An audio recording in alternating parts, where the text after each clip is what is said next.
Prime Minister of Jamaica will now come and address us. Prime Minister.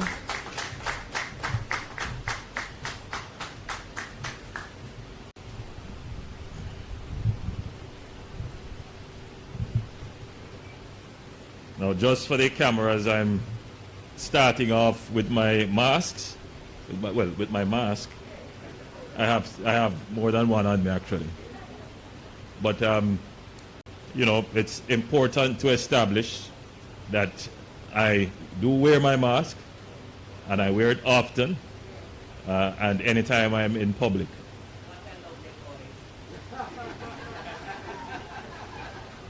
Well, you will now say it's beautiful now that I have taken off my mask. So these have now become part of my dress, as I am hoping that it will be for all Jamaicans. It has turned out to be quite an effective control measure for the spread of the virus. And I, again, just want to reiterate that point, that all Jamaicans should wear their mask for their own protection and for the protection of the population. Thank you, Director of Protocol, Mr. Vander Palmer. Now, Minister Samuda, I think you are being far too humble. The people gathered here are always thrilled to hear your presentation. Indeed, you know, you are one of the most eloquent ministers I have encountered. You have a certain facility with speech. And so I'm certain that everyone here would be thrilled to listen to you expound on various issues. But of course, I am also happy that you have decided to give me a longer run. The Honorable Xavier Main, the Minister of State in the Ministry of Labour and Social Security, and Member of Parliament for the adjoining constituency. The Honorable Marsha Smith, the Minister of State in the Ministry of Finance and Public Service. But the important role that we will note her for today is that she is the Member of Parliament for the great constituency of Northeast St. Ann.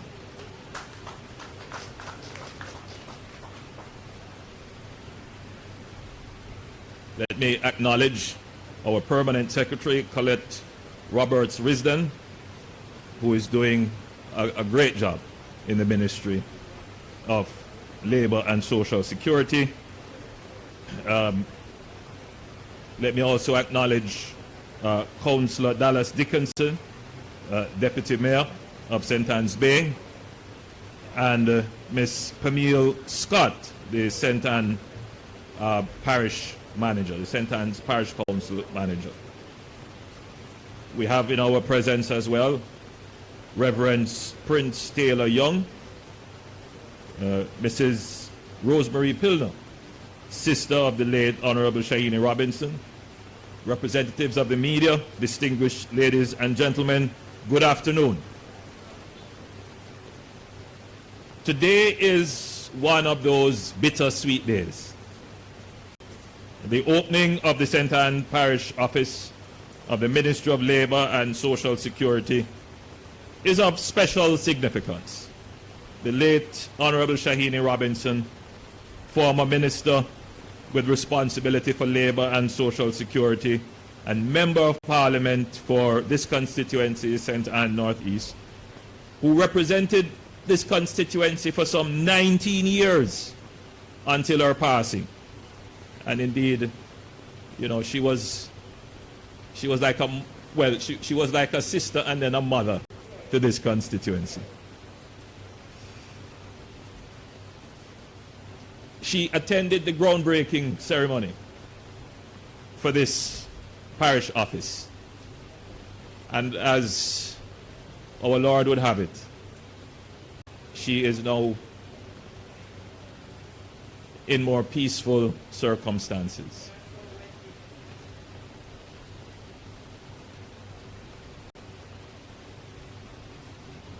And no doubt her spirit is here with us as we gather to officially open the facility. We are all saddened that she could not be here, but we know that she's happy that this has been accomplished. Today, we are opening the facility, which is a part of her dream. We always spoke about this, Vando. She was very happy about this project. And she spoke about it with a certain pride, a certain dignity, because it would offer far improved service to the people of the parish and indeed her constituency in particular. This is a modern facility. I toured it before. It is efficiently laid out. It is designed for better service delivery and customer service. And indeed, it considered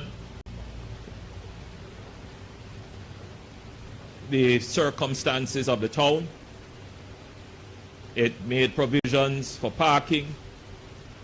It made provisions for access to the disabled. It made provisions to ensure that the building was as energy efficient as it could be. So, and as I look around, we're in the parking lot, and I notice that grass streets are in place for the parking area to ensure that there is proper percolation of any surface water. So it is a building that took into consideration all the environmental factors as well. So we're very pleased about this building. And I'm certain that Minister Robinson would also be pleased. Her dedication to public service in its true essence was evident in how she reached out to all, in particular the vulnerable. This underpinned the emphasis that she placed on the decentralization of the ministry's service. She wanted to ensure that the ministry could be felt in all parishes if possible. We notice that the ministry has outreach vehicles, mobile solutions to provide services right across the country to rural and remote areas. So it was the minister's desire to ensure that the Ministry of Labor and Social Security, and it really could be the Ministry of Social Services, because that technically is what it does, was accessible to all.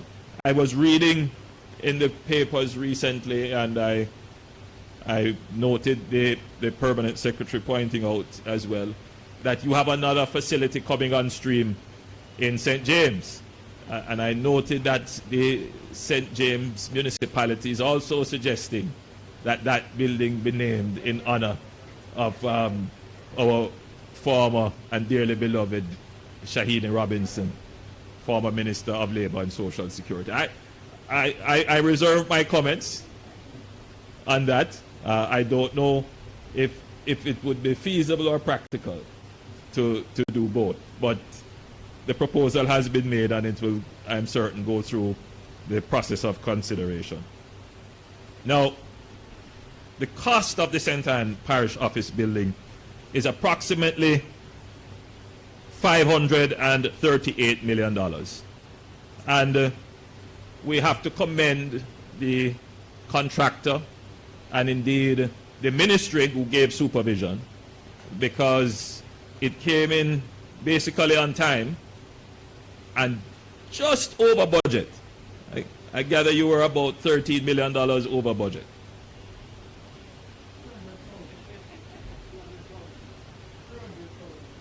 $300,000? Oh, I don't know. I have a little different figure here. But whatever it is, it's slightly over budget. Slightly over budget. And the commendations are in order. In projects like these, it is invariable that you will have project variations and sometimes overruns. But you want to keep those within the contingency, within a level that is not considered to be material. And I think that you have managed to come close to the budget, and I want to commend you as a contractor. That's M&M Contracting, and to encourage you, because I know you have many other projects on stream, and I wish to, at the opening of those projects, to be able to continue the commendation that you brought those projects in on time and within budget. The building is a two-story, it has a two-story office block, one complete with basement parking.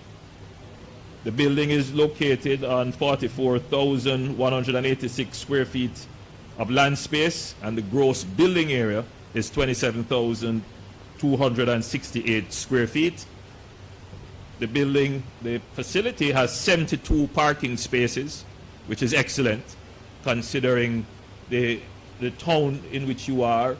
And you know, the truth is that when we were designing these towns, those were horse and buggy days, and the whole concept of parking was not one that was considered. So the buildings are close together. The truth is that we have had, evolving over time, a larger population that is looking for services that are provided in more urban setting, but the infrastructure wasn't built for that.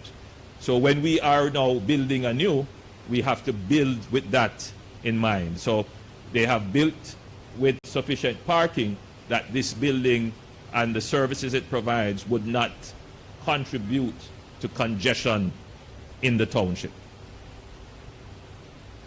As I had pointed out, they have taken environmental considerations under, they have considered the environmental issues, the runoff water, the grasscreting of the area, and they have indeed put in place water storage to ensure that there is no disruption in their service. And of course, security is always a concern. So they have a very secure perimeter fence and a camera system in place to ensure that the area is always fully under surveillance. In addition to this office in St. Anne, the Honorable Shaini Robinson, as I said, also spearheaded new offices in Hanover and in St. James. I want to just quickly point out some of Shahina's achievements. And she spent quite a bit of time in ensuring that new facilities were built for the early stimulation program.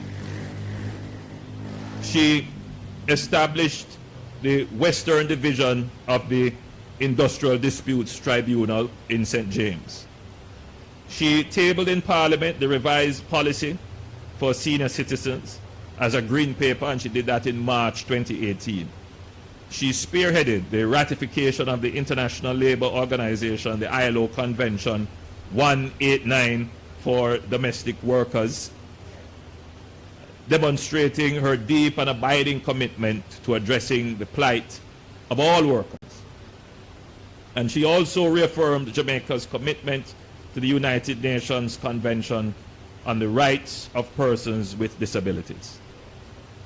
Shahini was not just a minister or a political representative. She was more than a political colleague. She was more like, as I said, a sister, a friend, and a mother. She would often say, if you don't go into politics to serve, it doesn't make any sense. You have to want to serve the people, to make a difference in the lives of the people. She always wanted to do more and to find the best way to do it. As we navigate this era of volatility and disruption, we must remain focused and pragmatic. And we must find solutions that are empirically based, solutions that are pragmatic, solutions that take into consideration all variables. And we have to put aside sometimes our own biases, private interests, perspectives, and we have to think big and broad. And we always have to think what is in the people's interest. And I believe that defined Shahini. She was always thinking of the people's interest. But today, as your Prime Minister, I am confronted with all forms and types of decisions to make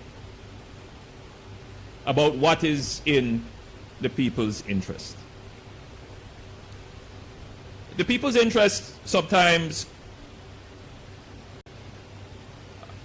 are not always easily identified. They are environmental interests. They are economic interests. They are special interests and private interests. They are sometimes social interests, class interests. There are interests that are hidden, and it is the job of the elected representative and ultimately the Prime Minister to weigh these matters. And these matters have to be, yes, you have to be passionate, but when you come to weigh them, you have to be dispassionate. You have to be objective. You have to be fair. You always have to consider equity and justice. And you can't consider just the short term. You have to consider the long term. And so it is when we are confronted with decisions about environmental assets, for example. And in this beautiful parish, there are many environmental assets. And the government is committed to protect them. And there are those who would want to shape the government in a narrative that it does not seek to protect the environmental assets of the people. I rubbish that narrative. There are those who would want to cast the government in a position as if to say we are bereft of any form of equity and ethics in the making of decisions about environmental assets. I wish to remind the public that it is this government who put an end to the Goat Island project, a project that was claimed to bring untold, immeasurable economic gain, and we chose the environment over that. It was this government who, after many years of dithering, finally decided to properly demark that very sensitive ecological environment asset in Trelawney, right? The cockpit country. And there is a kind of narrative sometimes which would want to singularly direct the opinion of the people that there is always a confrontation, a binary approach in development, that you can't have environmental promotion and preservation and have economic activity. And I give you a consideration, because in this very facility in which we are, we have built an environment. This is considered built environment. And in any building you're going to do, you're going to disturb the environment. The question is not that we should not disturb the environment, as we do buildings all the time. It is, how do you build? You have to build with sustainability in mind. And if there are assets that you see that the building of on those environmental assets would lead to permanent destruction, irreparable destruction, there is no way of mitigating, then obviously you have to make a decision in favor of the environment. But indeed, every decision that you make for development, every one of them must be in favor of the environment. I don't see the trade-off, because any decision about development that has to be made for this country, it has to be with the environment first and foremost in mind. So if we're going to build, if we're going to mine, it is, how do we do this? One, to protect the environment. And if you cannot mitigate, and if the asset is of such a nature that disturbing it would lead to fatal and final damage, then obviously you don't do that. But we are in a difficult time now, eh? Just recently, and I'm addressing a function with the Ministry of Labor, I looked at the labor statistics, and we have lost over 100,000 jobs.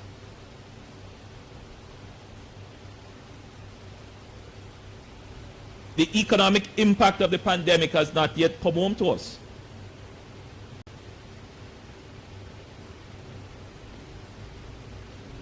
It has not yet come to the surface. And the government is very concerned. In fact, we have started to plan our economic recovery.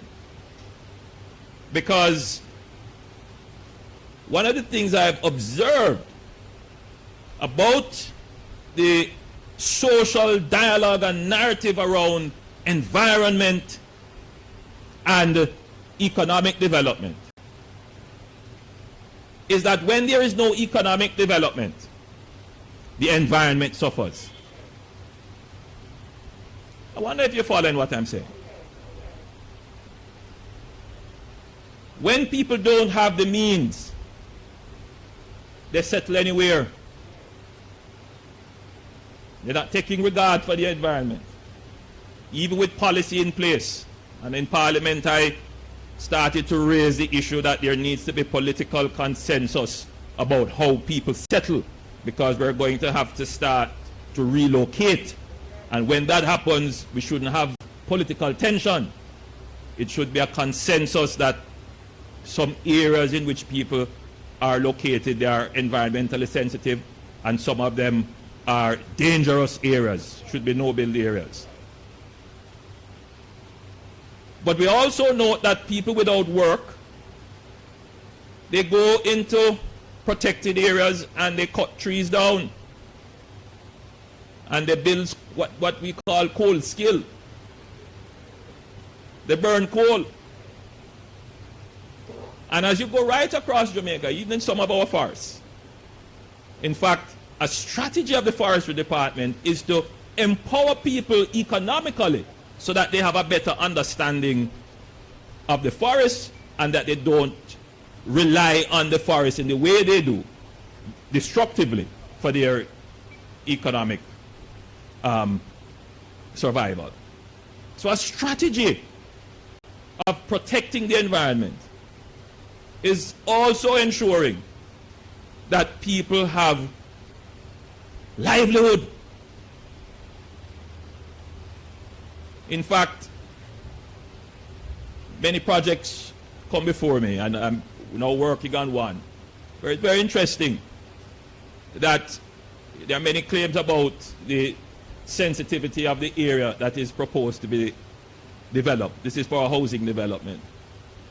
But in that area for which there is concern, Minister Sabuda, you have illegal mining taking place, you have illegal dumping taking place, the land is being degraded all the time.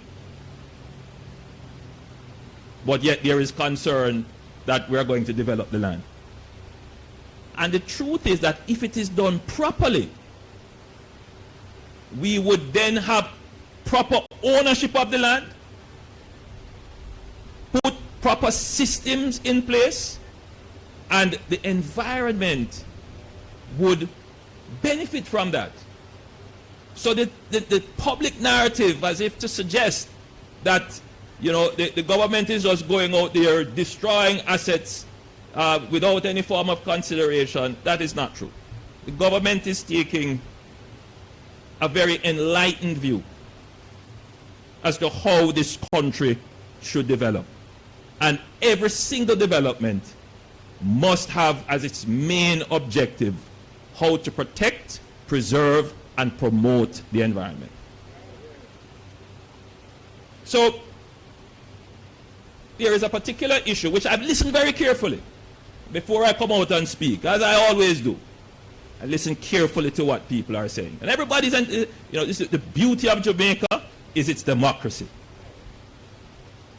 And I followed carefully because, you know, all kinds of assumptions are being made and accusations are being made.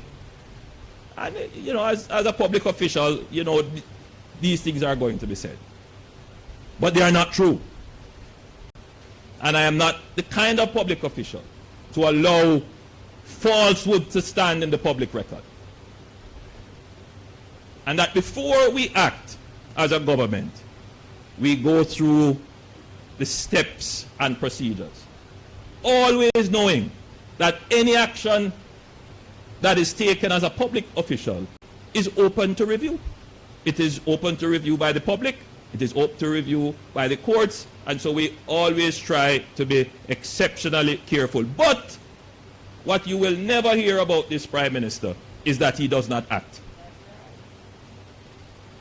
It is better to do something than do nothing. And that will be the defining hallmark of my leadership of this country. I did when others didn't. For 10 years, there have been applications regarding mining in a particular property. Mind you, this is private property. The developers wanted to use the land for mining. There's a precedence on the land already. Between 2001 to, I believe, 2005, it might be later, there was mining permitted on the land. Why was that mining permitted? The mining was permitted to build the North-South Highway. So there is a precedence. The owners of the land approached NEPA for an environmental permit. I believe the land was somewhere in the region of 500 plus acres. I don't remember the exact number of acreage. But when the application was first made, it was considered. And the consideration was that a part of the land is undisturbed forest in good condition, and therefore no mining could take place there. But there was another part of the land, about 100 plus acres, they say about 20% of the entire acreage, was disturbed. What do we mean by disturbed? It means that its natural state was altered by human use and habitation.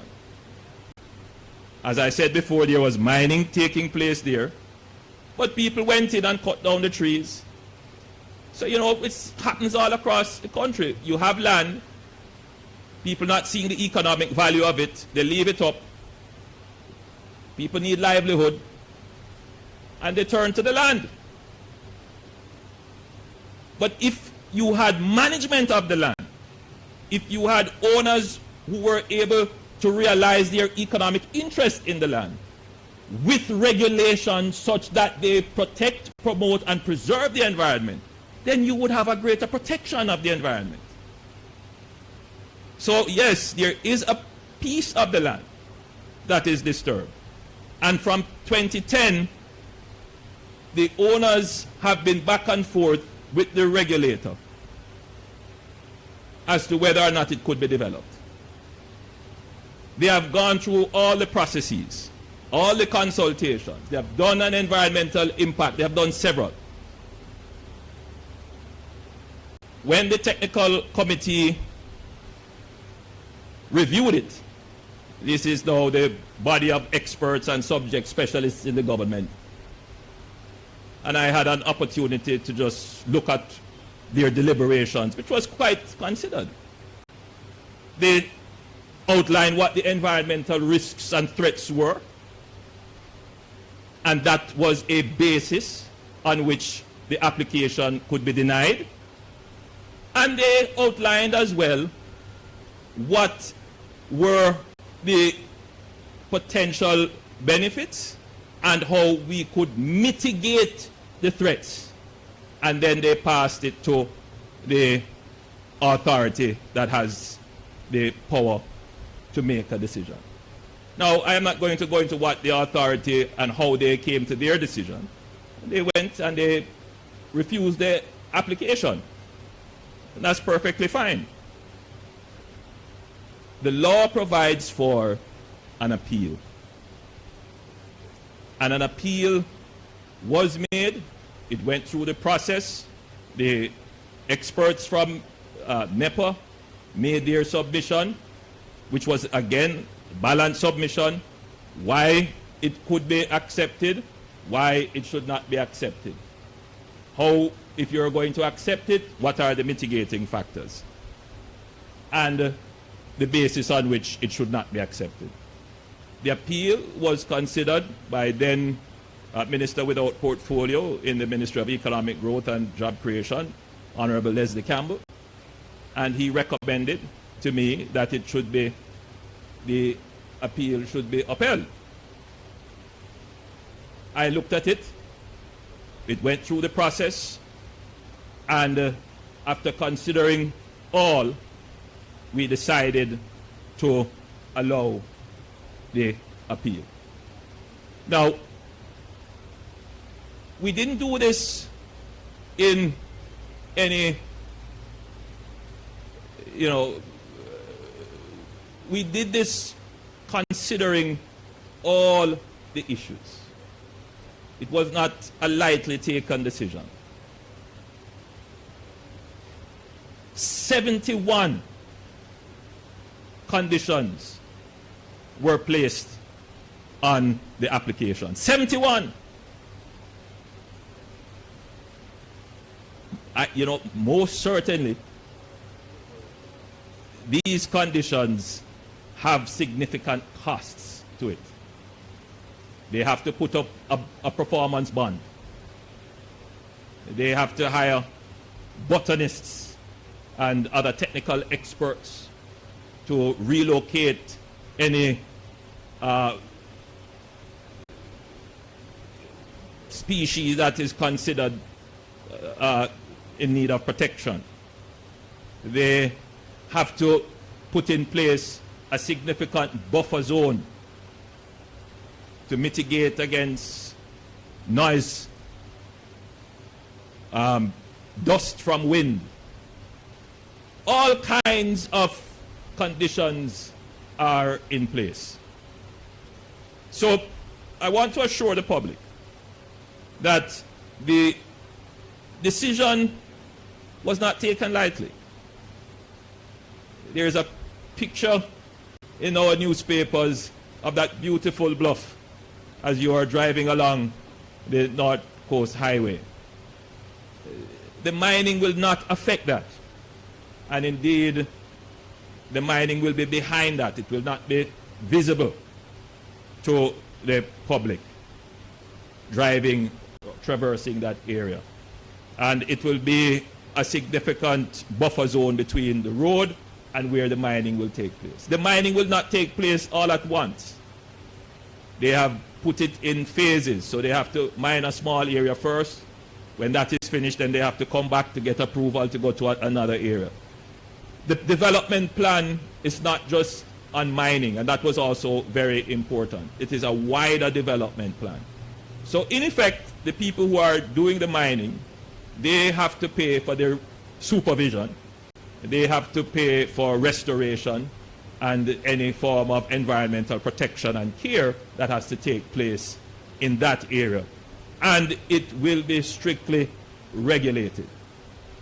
The truth is, friends, that mining is one of the economic drivers of the country. It is. And we have to consider it, but we have to consider it in such a way as to preserve the environment. And if we allow it, then what the economists call they use a term that escapes me now, but the cost, the full cost of doing the economic activity must be accounted for. And therefore, that is why we put in the conditions to ensure that the persons who have been permitted to mine will not be able to mine and leave a social cost for the citizens to bear. That's not what we did. The people who will mine will have to absorb the social cost of the mining, which is why you have buffer zones, which is why they have to put up a bond, which is why they have to hire the environmental professionals. So we have taken a very comprehensive approach, and I think that this is one that can withstand scrutiny, and we welcome the scrutiny. There's nothing we have to hide. Please come look at what we are doing, make your comments. And this is not new.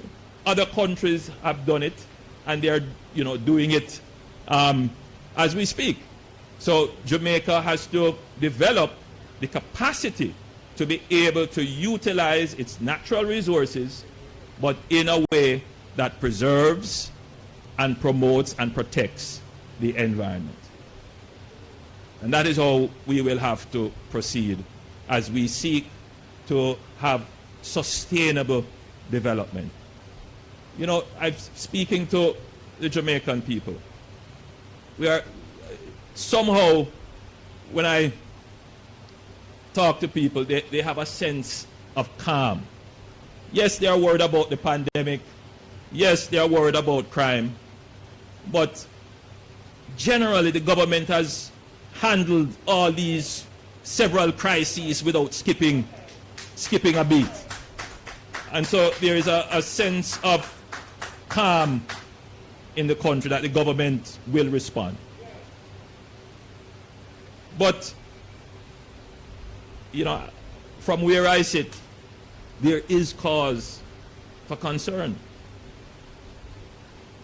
You have a pandemic, which we have to manage, which has diverted significant flows from our capital budget. Remember, we were on a pathway now to take off for growth where we are spending $70 billion on capital projects. Pandemic has come. We have to shift resources. Then you have the rains, which is happening quite frequently. We have to shift resources.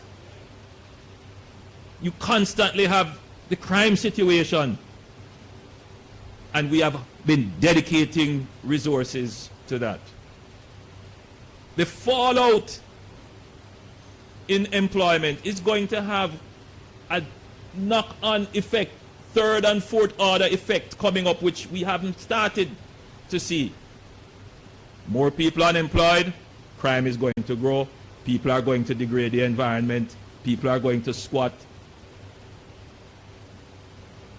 We haven't mentioned the education crisis, where we have to divert significant resources now to provide students with tablets.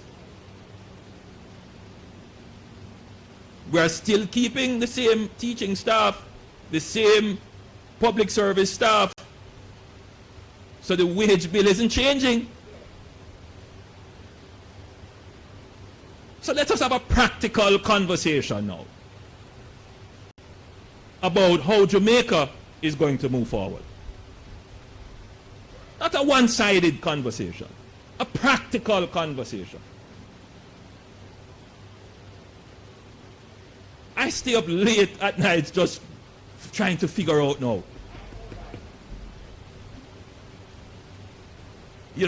Minister Clark, Minister Sabula, I stepped into Parliament on Tuesday, and before I could sit down, Minister Clark said, "You're not coming with any more money, any more money requests." And I had to reassure him right then and there that that yes, money request is going to come, but not right now, because we haven't completed the assessments of the damage to the road. We are in, friends, a difficult situation. And the government is doing everything it can to balance all the considerations. You know me, I'm not someone given to wild and thoughtless decisions. It is considered, and it is done always from my heart for the best interest of the people. We're not looking to destroy our environment, and it hurts me deeply when people accuse me of that. We're not looking to deprive anyone of the lovely vistas and the salubrious environment of that area. And I believe that we are smart enough, we are innovative enough, and we have the capacity to manage these economic enterprises. And of course, you know me, if they violate it, I am the first one to shut it down. And let me just say that again publicly. If they violate it, I am the first one to shut it down. But let us now start to look at a more comprehensive way of getting economic activity whilst preserving the environment. I've been hinting at it. I haven't come to you yet with the full policy of how we're going to preserve our environment, promote our economic growth, improve our habitation, improve the management of our oceans. A lot of people say, why are we investing so much in the JDF and boats? Because we have an oceans policy that we are developing, and it requires us to be able to secure the assets we have under the sea.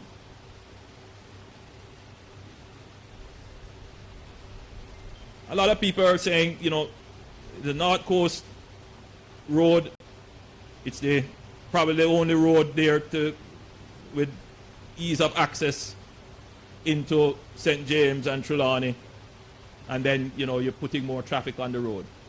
Again, these are proper considerations, but not full considerations, because the government is already planning to have another road that would bypass those areas. So there are many other variables for which not yet in the public domain, but these are the thoughts and the thinking and the plans that are there, which we are starting to work towards. So, ladies and gentlemen, I ask your forgiveness.